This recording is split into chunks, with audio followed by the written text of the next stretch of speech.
Welcome to the Nerdiverse. Go ahead, sit and listen to the masters, the old heads, talk about what you love the most. Video games, comics, movies, and everything you need to maintain.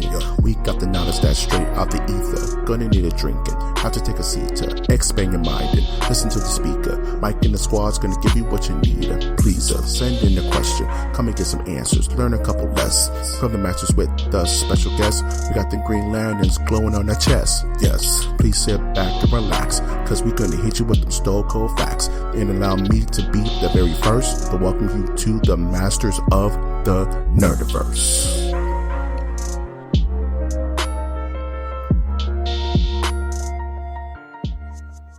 Welcome to Masters of the Nerdiverse. Bienvenidos.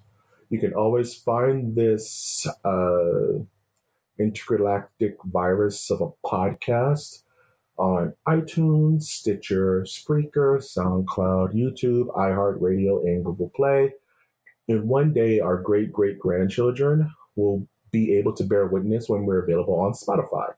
But until that day, I'm, of course, your host, Mike G. And with me, as always, is my supernatural co-host, Winter Sturtevant. I'm the Olivia Munn to your white guy host. Damn, he doesn't even get a name. It's Kevin Pereira, man. Oh, Kevin Pereira. I don't think he's white. I think isn't he like Greek or something? Shows you how much Italian? I've actually. I didn't have cable at the time that show was on. Isn't it sad that the only thing I remember about Attack of the Show is Bustus, and that's when Sarah Underwood dressed like a superhero? That's sad and perverted. I'm sorry. This is what my brain decided to store from the 10 years that show was on, or something like that. And I remember one more thing where Kevin Pereira dressed up like Yanni, but his name was Placide Deleu. He would stare real deep into the camera and play a flute. He would play like the Ocarina of Time. I'm going to say it now. That was the golden age of nerd culture. I remember I loved G4 as a kid, man. Like that, I just left it on because it would play. Remember, what was it called? Cinematech, where they would just play video game trailers all day. I think so, yeah. And X-Play was a huge one with Morgan Webb and Adam Sessler. Mm-hmm. Man, that was a good channel, dude. And then it became all cops, and we filled it with bullshit until it died. Literally filled it up to its throat in crap, and then it died. What, you don't like Bar Rescue? Oh my! Wait, what's this on Spike? I can't remember. No, how did it go? G4 became G4 Tech TV. That was the beginning of the end, and then G4 Tech TV turned into like it didn't turn into Spike. It would turn into like the GQ network. Oh no! Like Okay. And it just kept subtracting video game stuff. And it was the most painful thing ever, man. I just was like, oh no, they're killing my channel. I would give anything for a rebirth of G4, but I guess G4 became Machinima. H5. You know what I mean? Okay. H5. I know. Q2. Yep. G2. That's a Gatorade.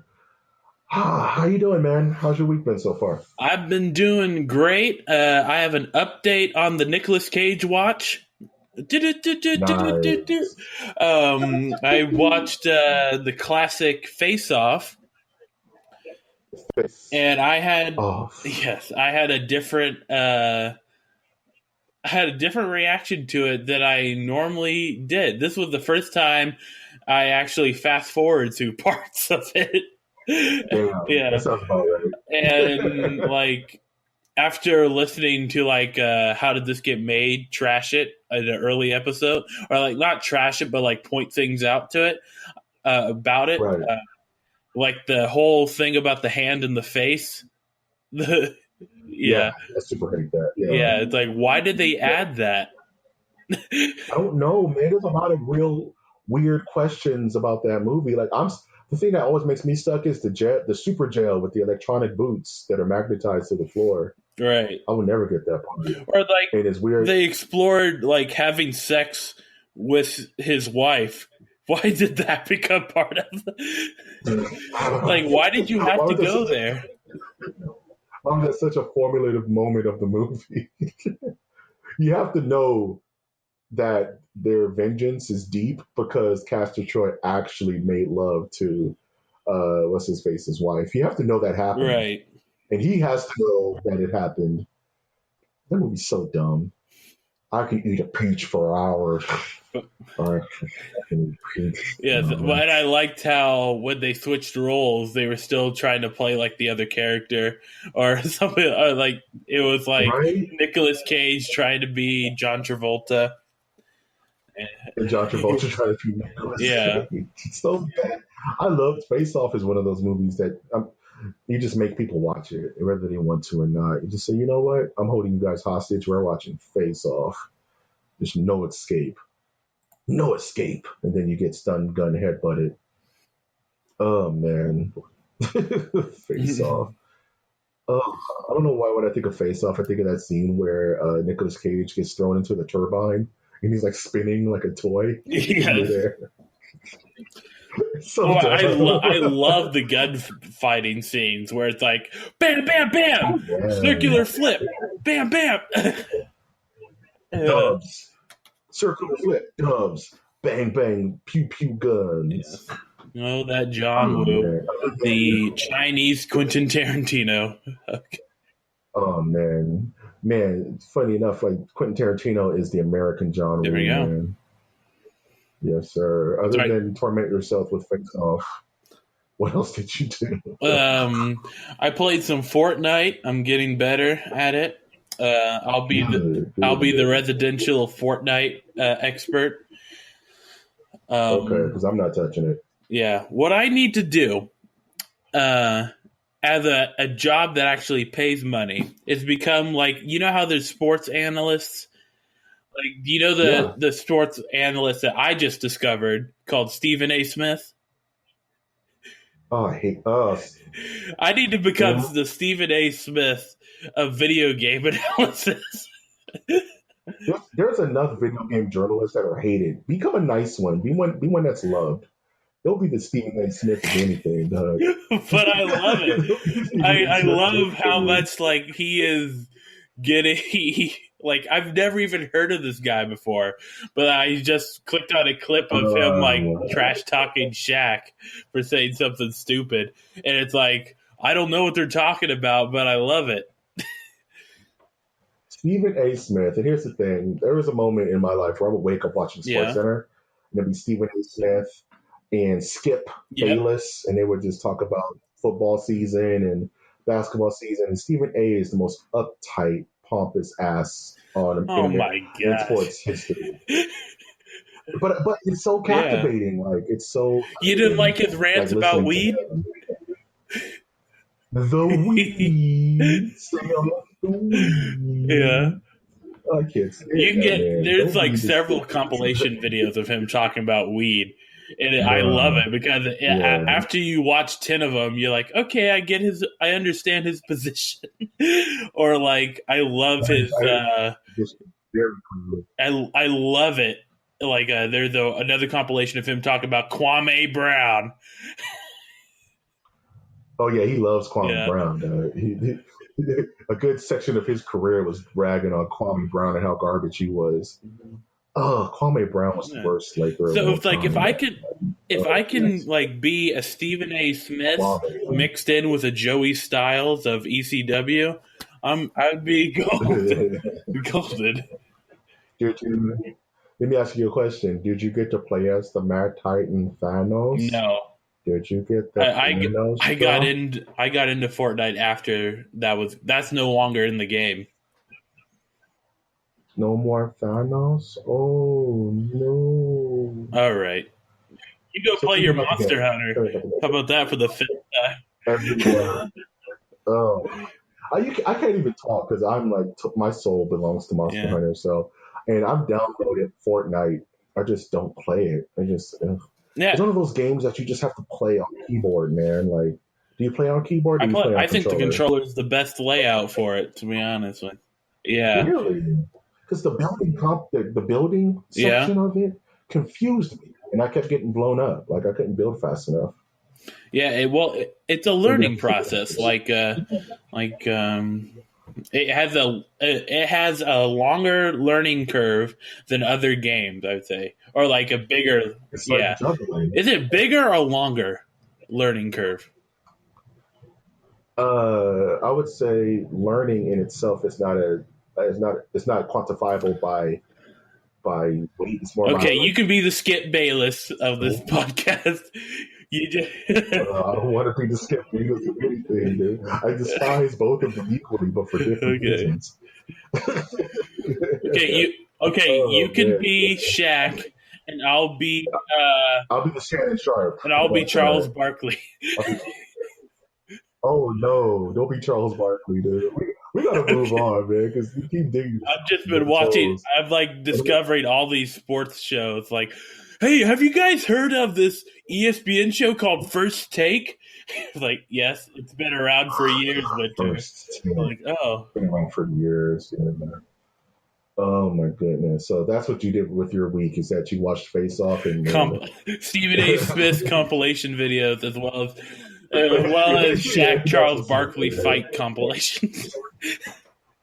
Yeah, those guys bicker like two And old I women, love it. dude. Those dudes, and I love it. I'm the type of Yeah, guy that watches I can't British follow that. Parliament videos on C-SPAN, just to let you know. Just old, tired people arguing for hours. Will the gentleman on the left please tell the Prime Minister? I don't know. Tell your Prime Minister that he can get wanted, you saucy bastard.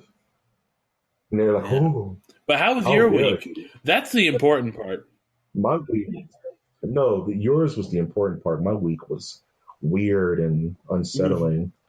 So I did pretty much two things this week. I went and saw Deadpool 2 Yeah. with my video movie it has. And no spoilers, of course, but movies like that it's hard to spoil because you kind of already know what's going to happen. Deadpool's going to Deadpool. It was funny. It was really, really funny. I kind of liked the first one more because it had a little bit more heart. Right. But the second one had way better action, in my opinion, and it was edited better, if that makes any sense. Some of the newer characters are really good. I really liked Josh Brolin as Cable. I really liked Domino. Man, they did her power very good justice. I definitely recommend seeing it if you're a Marvel fan. Even if you're a Deadpool fan, you would super love it. So I definitely now recommend is there an Easter egg at the end of the credits? Yes, there are two big ones, and I dare say the Easter eggs are better than the whole movie.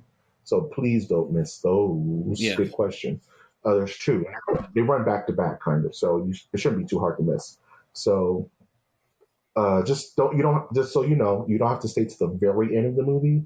So once they're gone, you'll know. Just leave. There's no Marvel style at the very end of the credits trail stinger. So do yourself a favor and get out as of there quickly as possible. and just run. Just act like you're in a quiet place and those creatures are coming at you. So next question about the movie. Yeah. There's been I listened to Funhouse talk about it in their podcast Filmhouse. Check it out after listening to us. And yeah, of course. And they talked about how they pretty much took jokes from the first movie and spliced them into this movie. And that was controversial with the host of the show because it was like, well, some of the jokes are this is what Deadpool does. Yeah, it's like it's one of those things like. There are a couple of there's like maybe 2 or 3 jokes that are callbacks to the first movie, and one of them's expertly done. Is like that had the biggest pop in the theater when I went to go see it, and some are okay. Like I said, the movie's not it's not King Lear. You know what I mean? You're going to see Deadpool, right. Pull it up, and from the first movie, you have a very good idea of what that's going to be. This movie wasn't as raunchy as the first one. You know, the first one had a little bit of nudity in it. It just was a little bit more grosser. But this one is a little cleaner in that aspect, but dirtier because some of the gore and violence in this one is off the charts. Almost reminds me of like an Evil Dead You know, and he has Evil Dead moments in this movie where it's like, okay, we're just going to show that to children. But you know how America is. You know, God forbid they see a boob, but you can see somebody get like drawn and quartered, and Yes. it's just fine. This is America. But that's Don't catch me slipping now. This is America. Okay. Don't you have any other questions? No. Please. Next question is there a love scene between Deadpool and Cable? Okay. Yes. But it doesn't go don't need to go any farther. It's not going to go. I'm just going to say yes. It's very quick. And it's very unsatisfying for both parties. Now, if you can get us into the news, I'm going to go find a cough drop. I'll be right back. Okay, while you find a cough drop, I'm just going to talk about the last thing I did with my week this week. And I watched a documentary on Pet Sematary.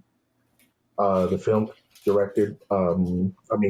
written by Stephen King. And man, it was extremely fascinating, just kind of diving back into that film. For those who've never read Pet Sematary or don't know what Pet Sematary is, I envy you, because it's one of those where it's like Psycho, where it's like, I wish I saw this again for the first time. I saw Pet Sematary as a child. For those, I was actually a child in the theater with my dad when I went to see Pet Sematary, maybe around the same age as one of the characters in the film, Gabe. I think it was Gabe. And it burned into my brain forever. And it's one of my favorite movies of all time. And I watched this documentary about the town they filmed in, about the history of the film, how it was too dark to be actually be greenlit at first. And then Stephen King was dead set in directing it in Maine, where the movie takes place, and that was expensive because Maine is way up in the middle of the top of the country. And they just go into so much detail about the graphics, which were none, which was all practical effects. They had to train the cats, and they went back and talked to the cast. Definitely, I recommend it. Watch it. I think it was called Path to the Pet Cemetery. It's on Amazon Prime for free. So I recommend you watch it if you're a fan of the movie. If you've never seen the first Pet Cemetery, please watch it if you're a horror fan. And if you have children, like you have children yourself, then it may be a hard watch for you because that movie's pretty rough. Other than that, that's pretty much what I do with my Let me add something. Like winter. I did watch because it was 1:00 at night. I couldn't fall asleep, so I wanted to watch something on Hulu. Yeah, and they have Sabrina the Teenage Witch on there now. And I watched the first episode of it, and I'm like, what type of garbage did we put on the air back in late the 90s, 2000s?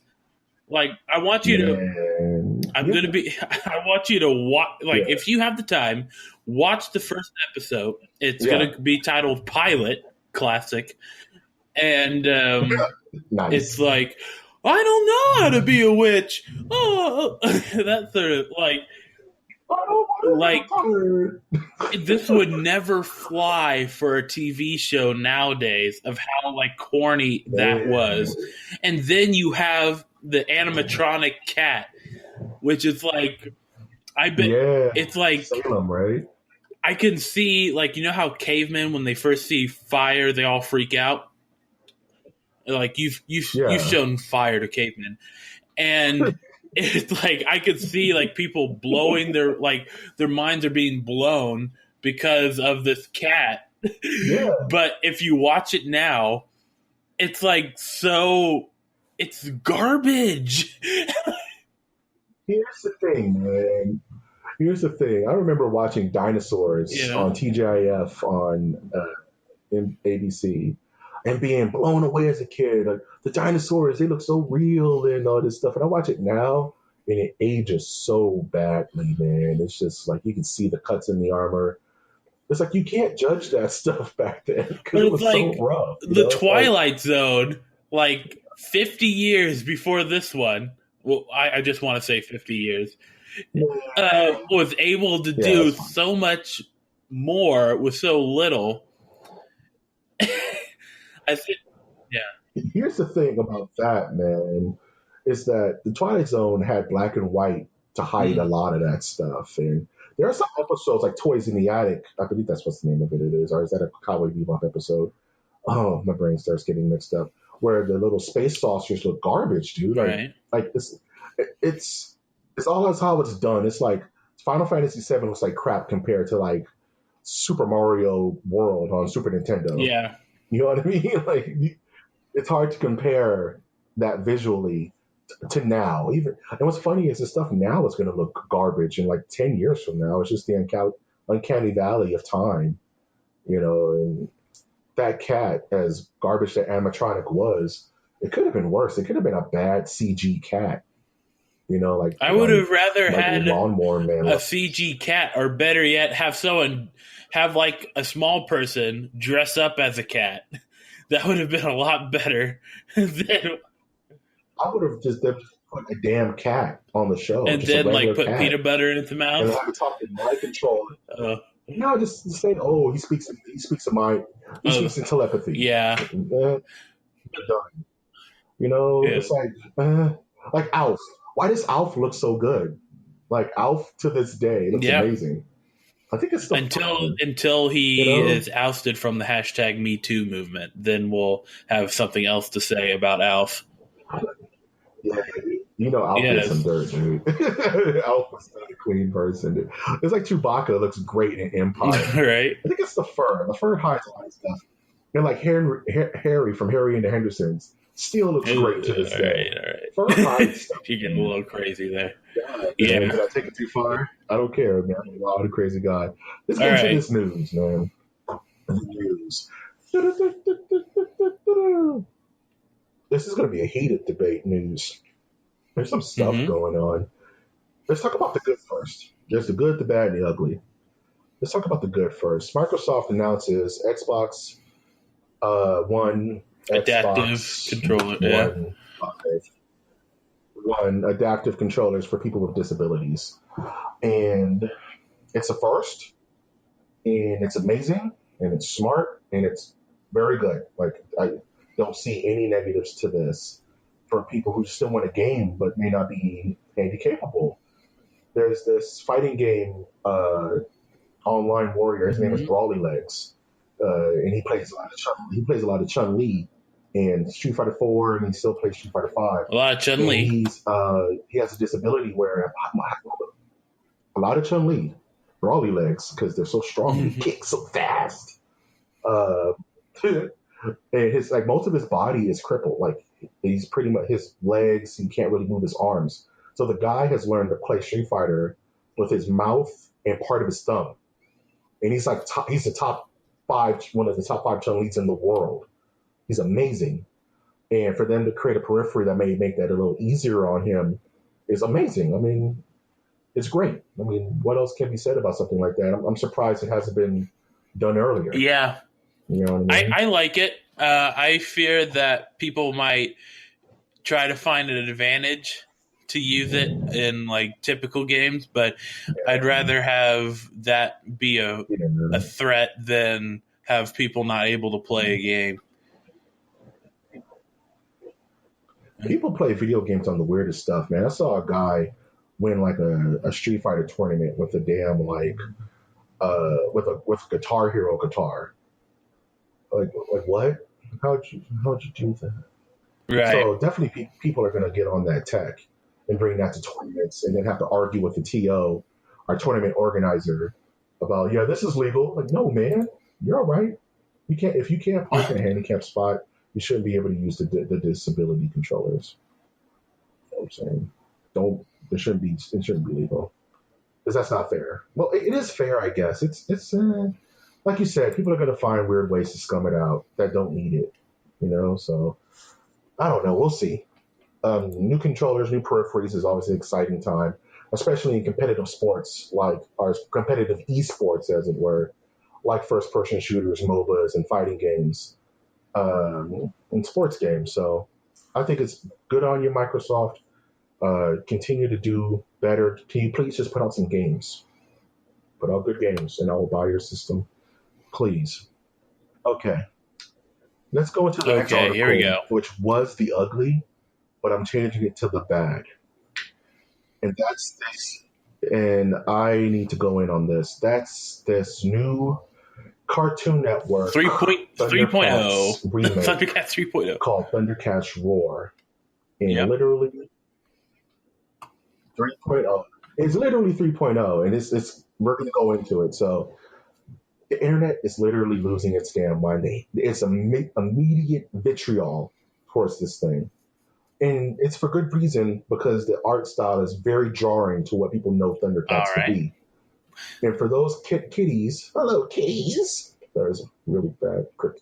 Anyway, for the kids who weren't around when Thundercats first started, back in the 80s, it's 80s babies, Thundercats was like the pinnacle of animation back then. It was like Thundercats, Transformers, and G.I. Joe. It was like amazing animation. Thundercats is one of my favorite cartoons of all time. I have a picture of myself at like 7 years old doing a little Thundercats hole with my hands and thumb. That was for my dad. He holds that picture. He holds that picture to his heart. I was a nerd back then. So when you see something like that with such crisp animation, it's almost like anime before Japanese animation. You know what I mean? It was that good. And then fast forward to 2011, where they make like an anime style Thundercats show, and it's very good animation. It takes itself seriously, and it was really good. The only problem was it didn't sell any toys, so they canceled it after like one season. And people were up in arms. Why did you cancel my show? Whoop-de-whoop. And people didn't realize that at the time, Cartoon Network was canceling everything. They didn't sell toys, which is why Teen Titans got canceled. The Green Lantern animated series, which was amazing, got canceled. Young Justice got canceled, and so did the Thundercats remake.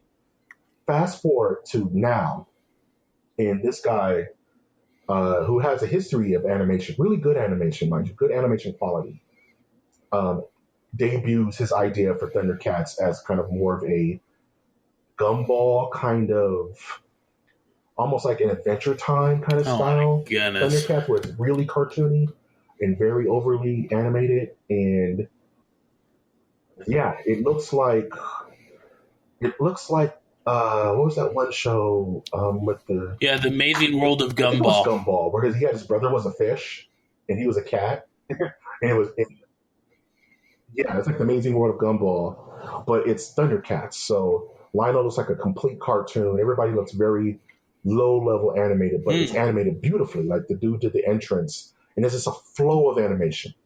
And my gut reaction was, why did you do this to my childhood? Like, I was legit mad. Like, what is this? Why have you done this? I was with everybody else on the internet, just going nuts. And it took me a couple of days to kind of keep going on Twitter, looking at people say, give it a chance. Have you really look at the animation of that intro? This guy knows what he's doing. And it has that Teen Titans Go effect where it's like, I don't want to like it. You know what I mean? Because it's going against what I really want. But what I really wanted, like you said, this is Thundercats 3.0. What I really wanted failed. Maybe not for. But we needed to fail, reasons, though. but it failed nonetheless. So that we can get a Thundercats movie. We have to, and as old nerds, we have to be like, what? Oh my goodness. I'm waiting, like, because once comic book movies die, then 80s cartoon movies. Well, they're already doing it. Our Thundercats movie. Like Lethal Weapon, I mean, those were movies in the 80s, right? And they turned that to a show. I just saw a trailer for Magnum P.I. coming back. MacGyver's already back. Oh, interesting. Yeah. What's Hawaii Five-0 from the 80s? MacGyver.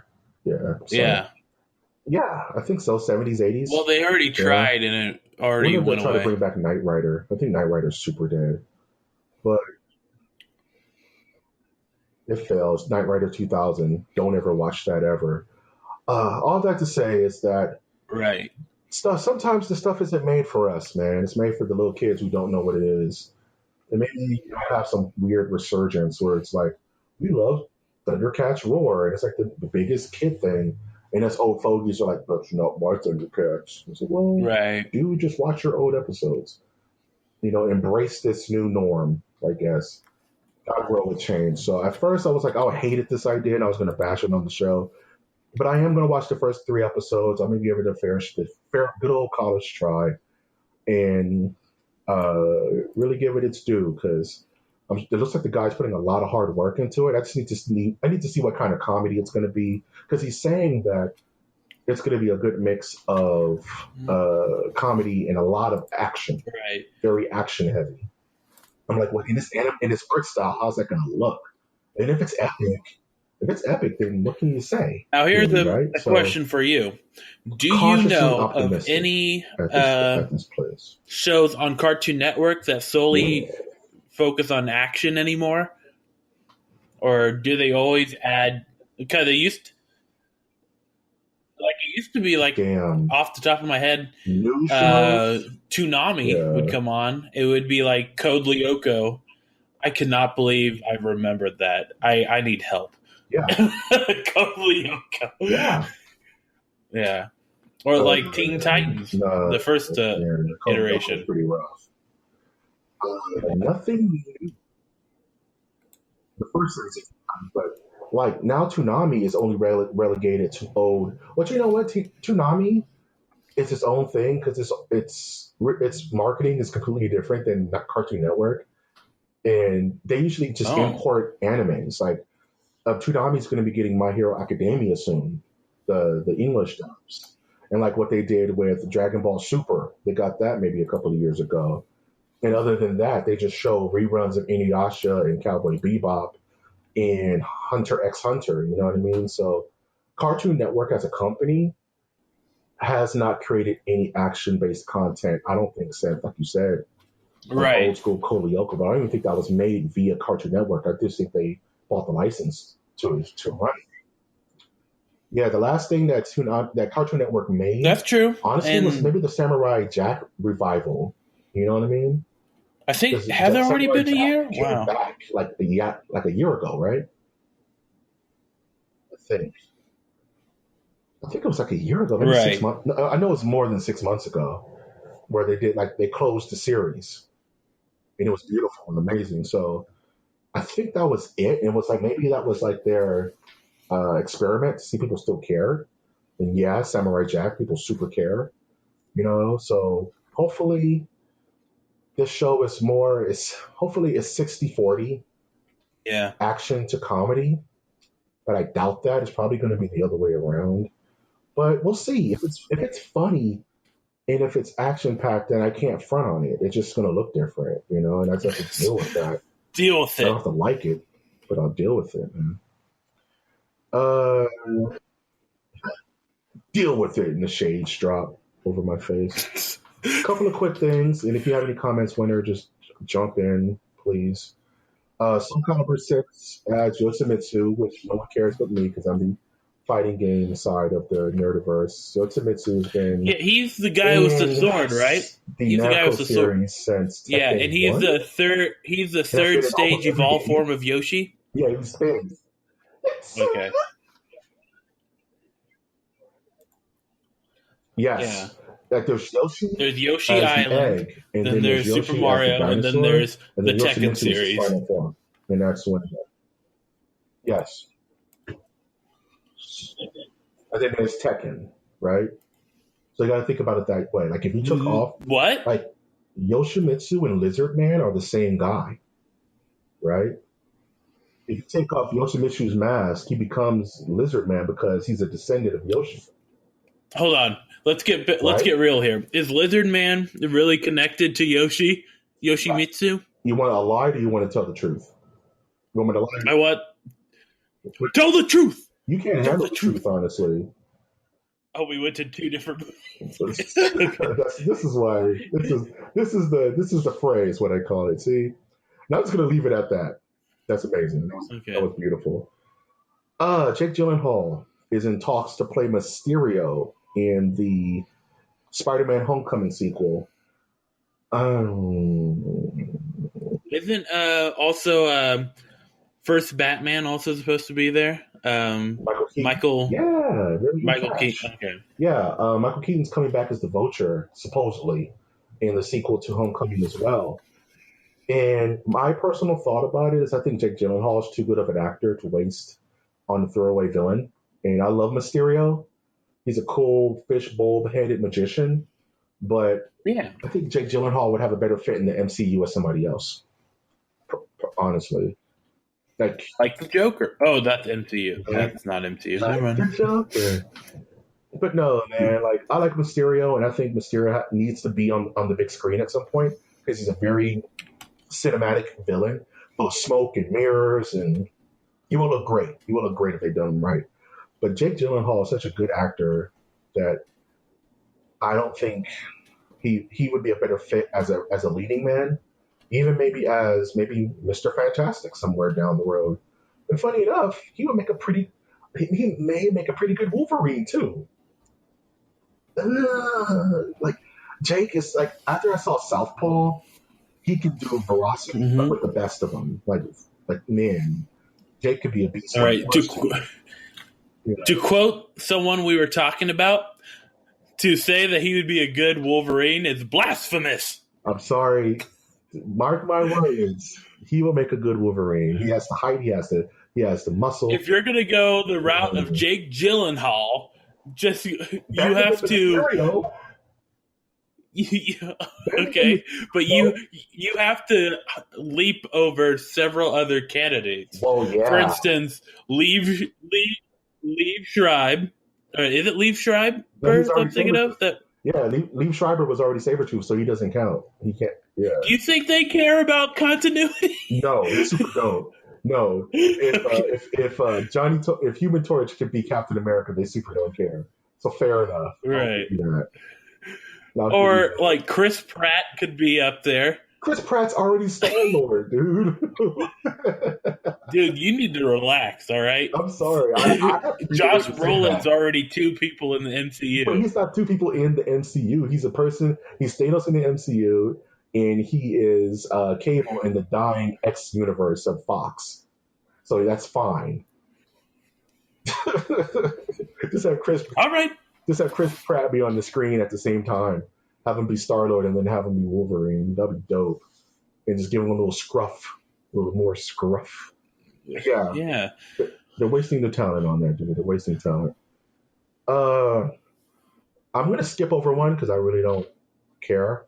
It's pretty much just Toho's being a butt about Godzilla, and they want to make a Toho version of the cinematic universe of Godzilla monsters, but Legendary's already doing it with their stuff, with Kong and Godzilla, so whatever. Moving on.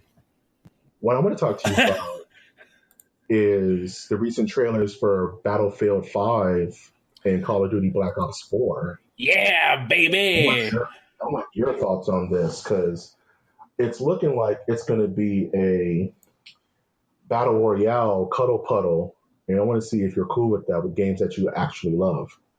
Like, how's your perspective on it? Well, first of all, I think it's a great idea that they got rid of the campaign. That's what. I'm in the minority of this. Wow. Yes. That's controversial. Yes. They spend too much time working on the campaign that they should be working on perfecting the multiplayer. And this has always been in the recent Call of Duty games. This has been an issue where the campaign will last you for a couple of days, but the multiplayer is what everyone bought the game for, people. So I don't know. I'm getting spirited. Like I have the spirit of a certain sports analyst in my head. What's happening now is Call of Duty is actually looking out on the landscape, seeing what to add. Because Black Ops, I believe, the company that creates Black Ops is always like willing to go the extra mile or like go step into like the muck. So it sees like the battle royale system is being pretty popular.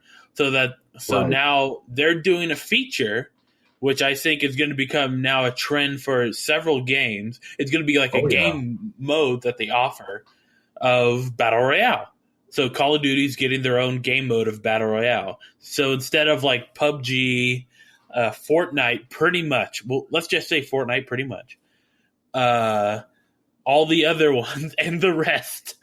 Pretty much. Yeah, they all focus on just battle royale, while Call of Duty, I believe, is pushing the envelope, going, look, Battle Royale is going to be an integral part of the Call of Duty Black Ops 4 experience.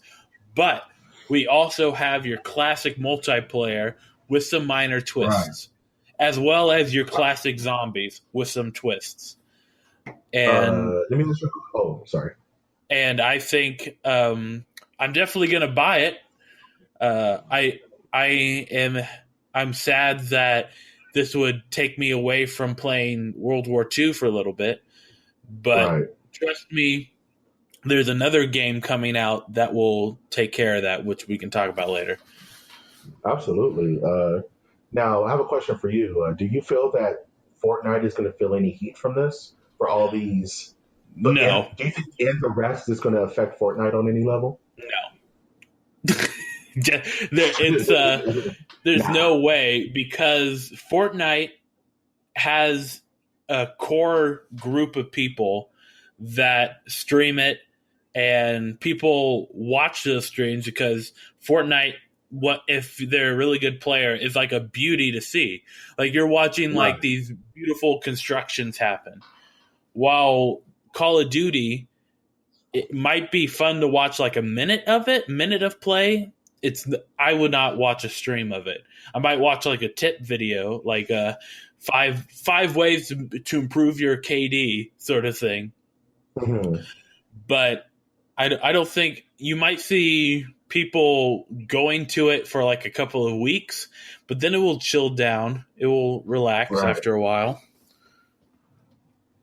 Now, in regards to Fortnite, I mean, Titanfall, like Overwatch, it's the biggest thing in the world at some point, right? Right. And now that's kind of taking the back seat to the Battle Royale movement that just literally gut checked the entire industry.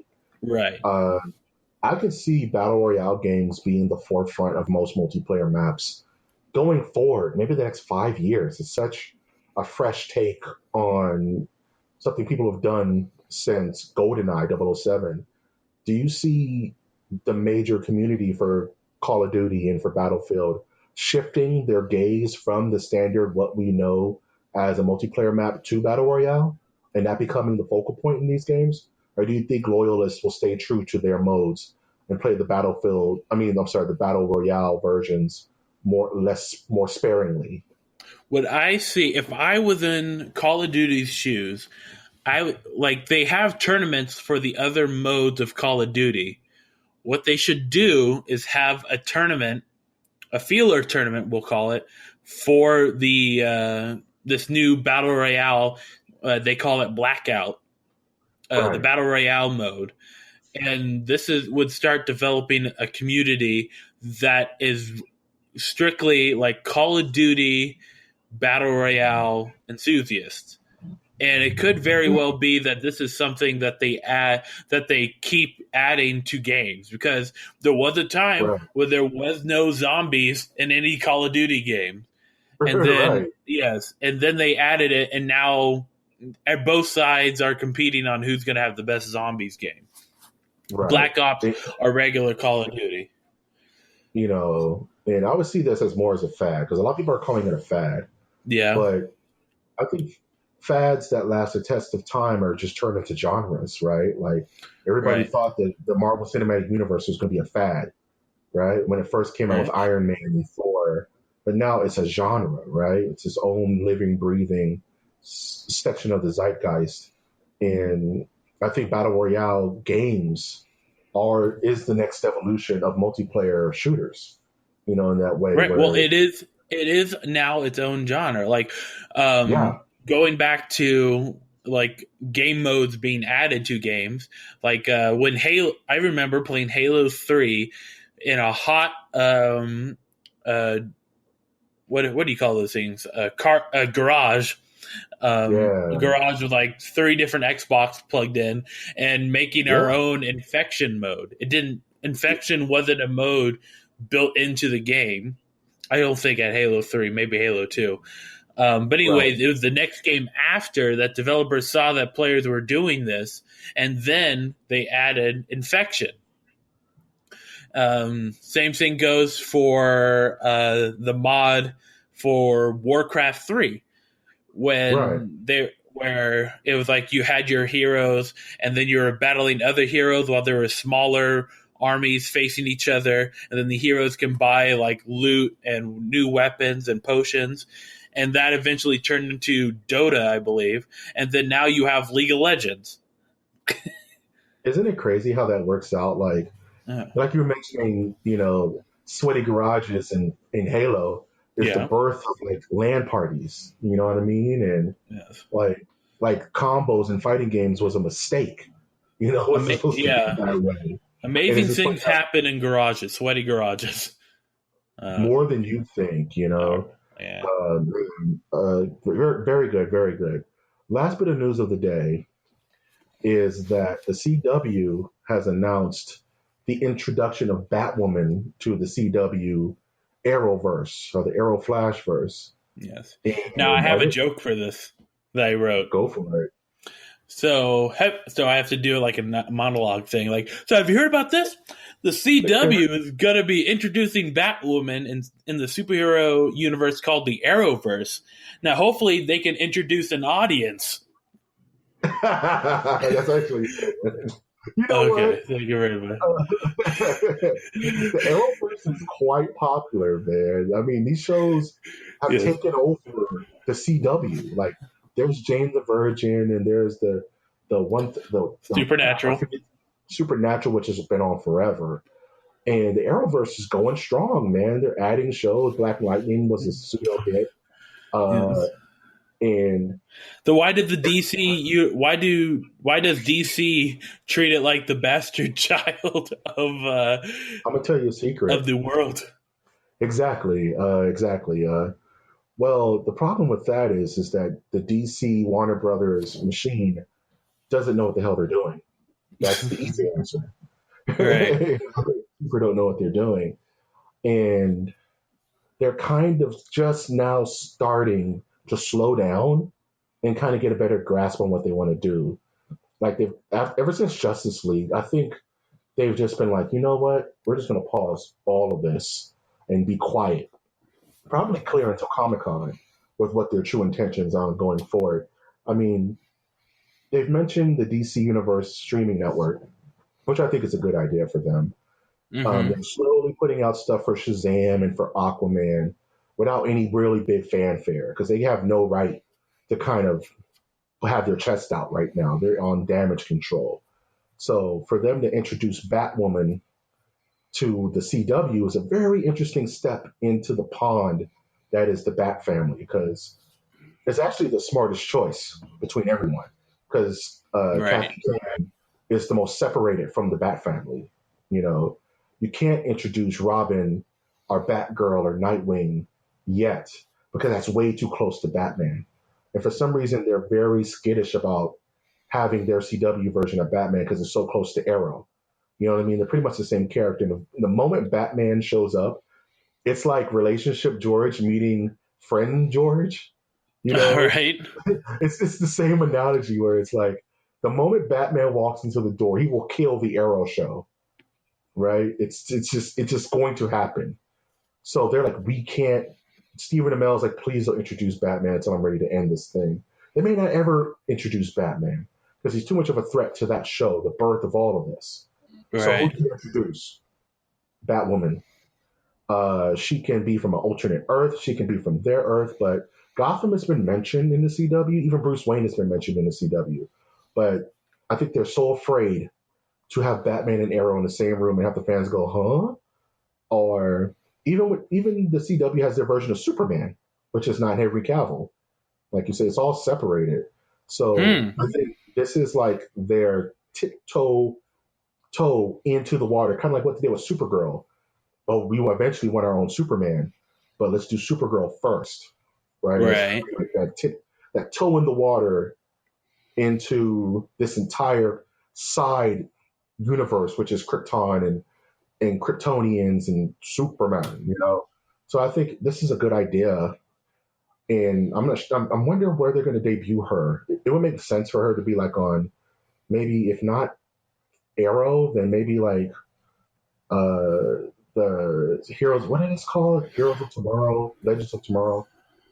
Heroes of tomorrow now and not yesterday. Now. Become a hero tomorrow, not now. Be a hero yesterday, not next week. Yeah. There's too many superhero movies or too many superhero shows. Nah, man. Not enough. Until we get the Trevor Fitzroy show, it's not too much, man. If you don't know who or what a Trevor Fitzroy is, don't look at it. Just do me a favor. Are you ready to answer some questions, Winter? Yes, let's do it. Let's do it. So if you want to ask us a question, tell me who's your favorite superhero that you know will never get a TV show. Send that to mastersofthenerdiversecast@gmail.com. That's mastersofthenerdiversecast@gmail.com. We're all going to get sued now. First question. Have you ever met someone that has rationally loved something that you hate so much? Not fanboying or fangirling, but it's like, yeah, I like that, and I have my reasons. And you're just like, I can't argue with you. Fine, you can like, yeah, Trump supporters. No, I'm just kidding.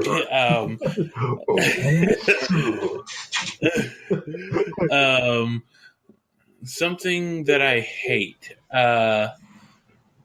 There is one of my friends likes to eat like those frozen burritos, and he'll either have ranch or barbecue sauce with them. That's raunchy.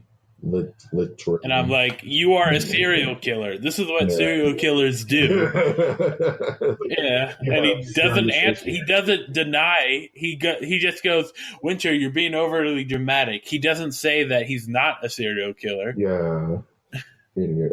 I have a buddy that loves Aliens Resurrection, and will say that's the best one. And it just irritates me to no end. But he likes it for his reasons, which is mostly that weird alien sex scene with Ripley, and Ron Perlman's in it. That's as much as he's thought it through. The best one. And I'm like, it's not a Hellboy crossover. Right? I've tried to explain this to him. I was like, better than Aliens. He's like, I didn't like that one. No. Like Aliens. Directed by James Cameron. Game Over, man. Game Over. James Cameron. James Cameron.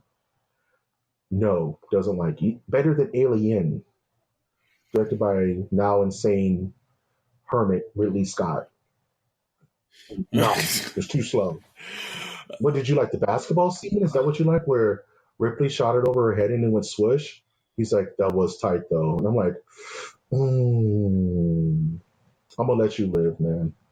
I'm gonna let you live, though. You're the type of person who eats pizza sideways, and that's fine.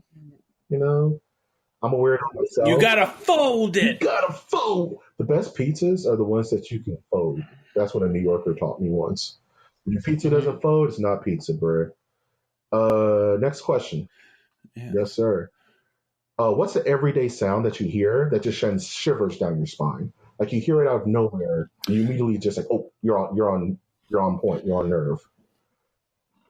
Well, I noticed that my neighbor, she has buckets of rocks, and she was showing them to me, and she was like, they were rubbing against each other, and it made that like chalk feeling, like that grit noise, and it made like my body like shake, or like ooh, it shivers down my spine.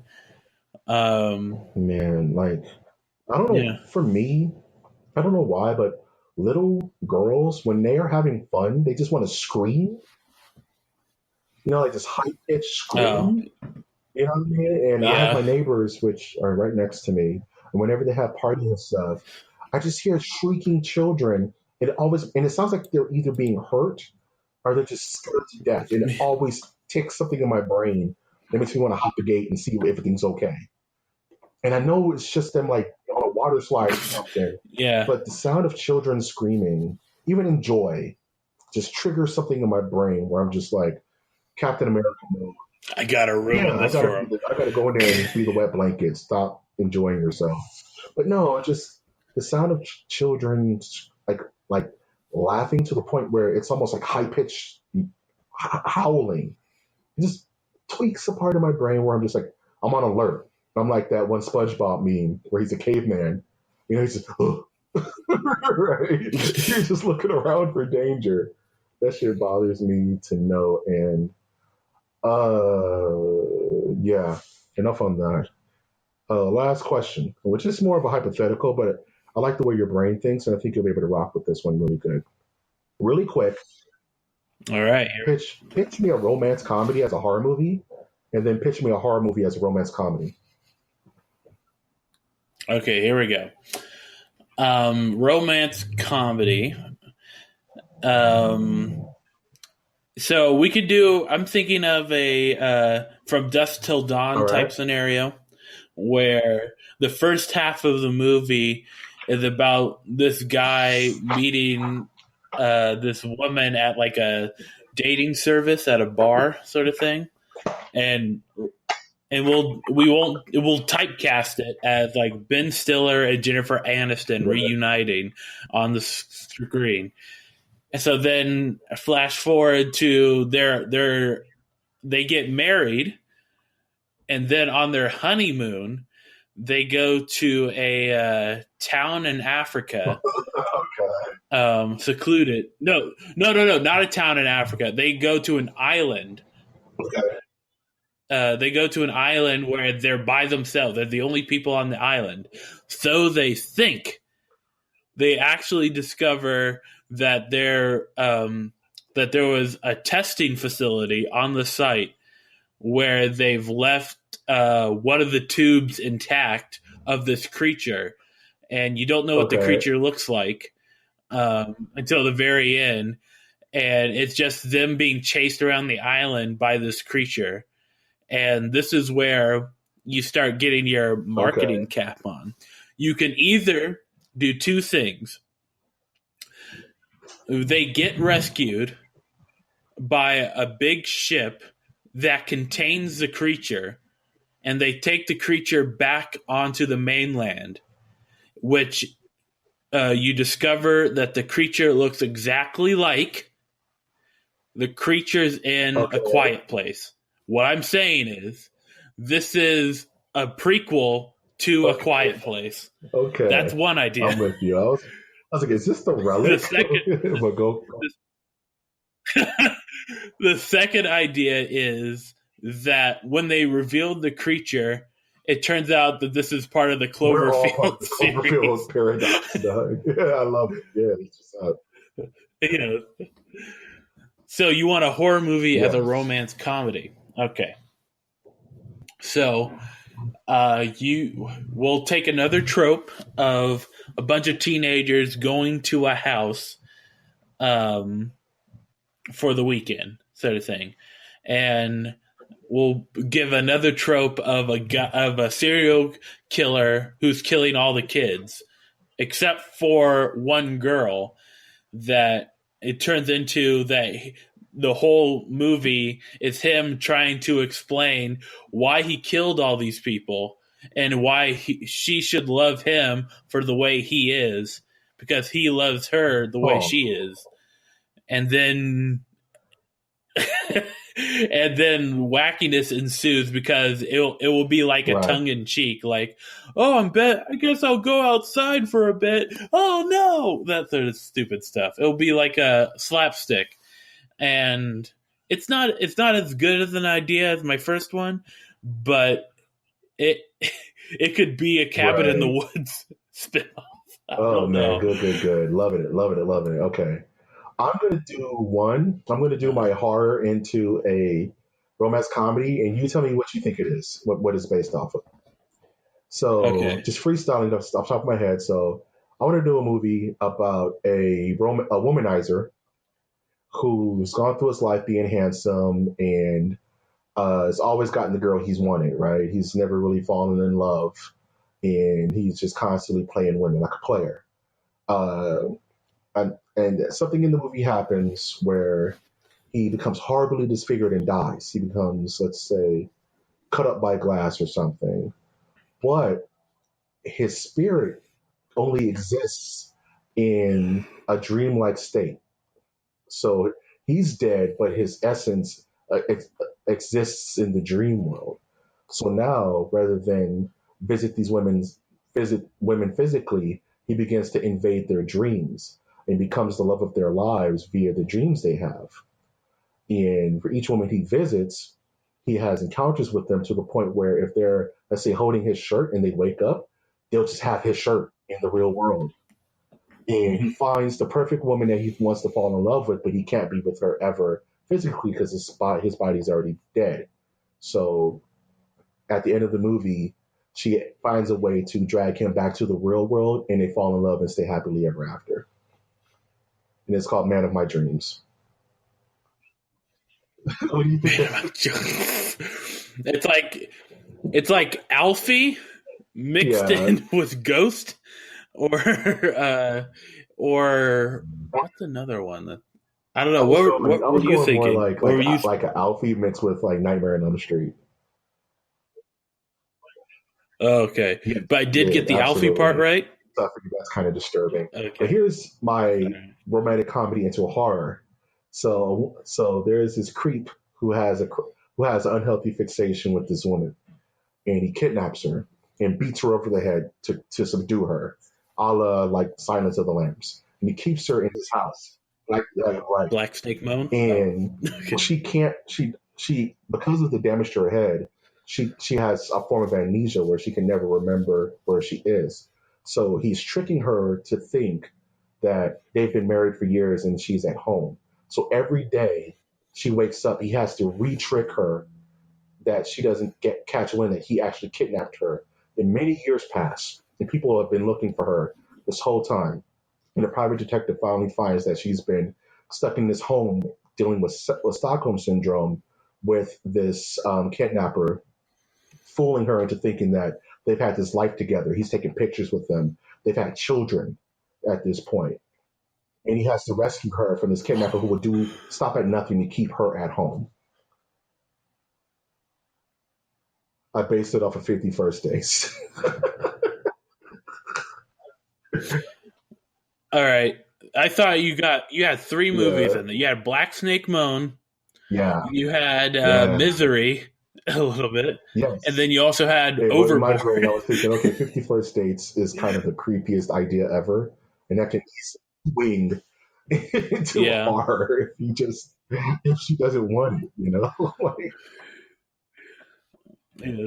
Well, that's the difference between us. I don't go automatically to Adam Sandler. I don't think of Adam Sandler movies. I've never really meshed with 50 First Dates. It's just such a creepy concept. Dios mío, man. So what do you?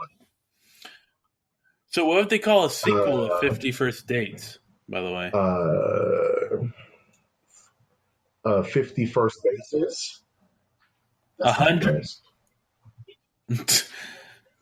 It could be 100 first dates. It could be 51.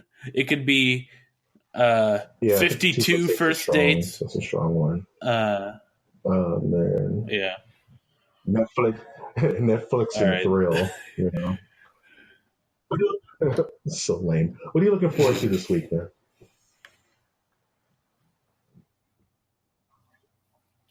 Well, May 29th, season 5 of Arrested Development comes out on Netflix. And the crowd goes wild. And I'm also finishing the final season 4 of The Strain, which is now out on Hulu.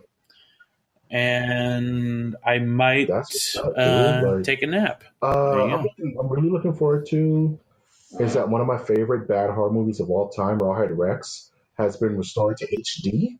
And it's on Amazon Prime for purchase. So as soon as I get a little bit of money in my pocket, I'm going to watch me some Rawhead Rex for the first time in like 10 years.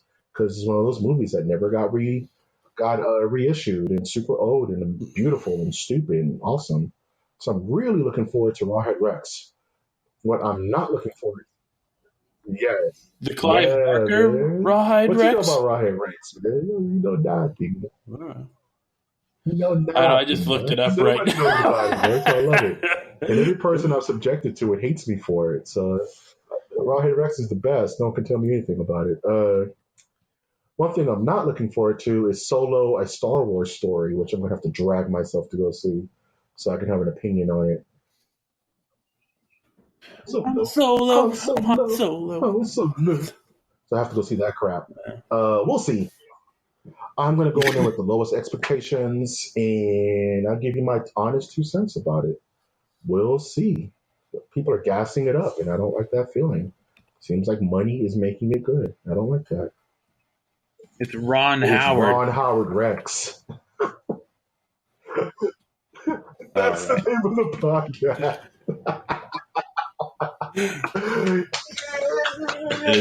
I'm super hype about that. That's so dumb.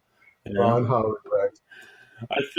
It was either good. It has to be this now. I thought you were gonna turn it into Kwame Brown. Kwame Brown versus Ron Howard Rex. That's so dumb. Okay. Any thoughts? Any final thoughts before we close this bad boy out?